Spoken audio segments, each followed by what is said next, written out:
savais effectivement que, elle avait des petits problèmes de santé, mais je savais enfin, évidemment, je pouvais pas savoir que ça allait arriver aujourd'hui.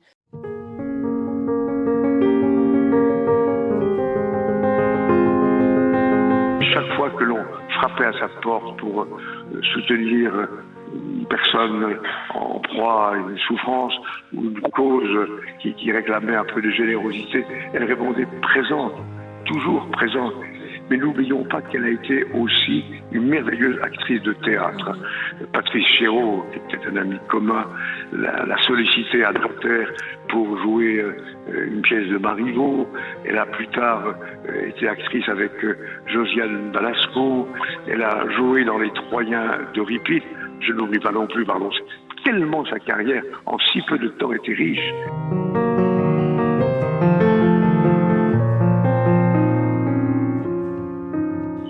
Et Jane, c'est vraiment quelqu'un qui représente pour moi la tendresse et la bienveillance.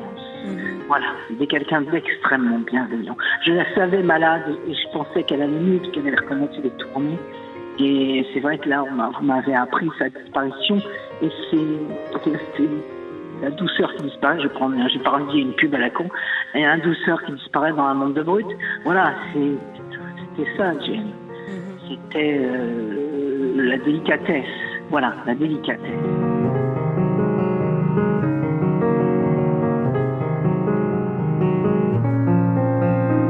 La dernière fois qu'on s'est vus, c'était dans un avion pour Montréal et on est arrivé à l'aéroport et vous savez quand tu es non-voyant, on demande toujours aux gens de débarquer et puis nous on débarque en dernier. Moi j'ai horreur de ça. Donc j'ai pris ma canne et puis je voulais débarquer normalement quoi, avec tout le monde. Et Jane m'a dit tu veux que je vienne avec toi? Je lui ai dit bah oui, viens. Et puis on s'est amusé, on a parlé de tout comme si on s'était toujours connus alors que je ne suis pas du tout un proche de Jane, mais je pense que ce que je retiens c'est ce lien à l'enfance qu'elle n'avait jamais quitté, qu'elle n'avait jamais brisé.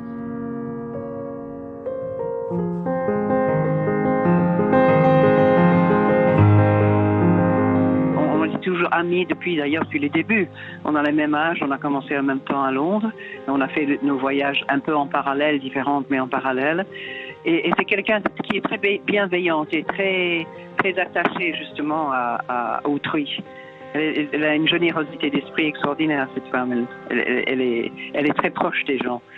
Et donc, elle a toujours regardé le contact, et toujours le petit mot d'encouragement. Et elle considère que tout le monde était mieux qu'elle, et beaucoup plus doué, beaucoup plus talentueux, etc., etc. Mais elle m'a dit, mais je sais pas, ils m'emmènent dans leur sillon, et j'imagine que j'arrive, parce que je suis toujours là.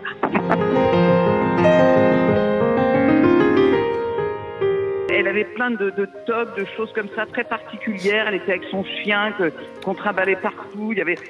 On était en famille. Il y avait quelque chose et ça a duré très longtemps entre nous parce qu'il y avait une curiosité toujours d'aller au théâtre, toujours aussi, effectivement, elle était engagée. Moi, je pense qu'on est toutes les jeunes femmes ou les femmes d'aujourd'hui, on est toutes les filles de Jane Birkin.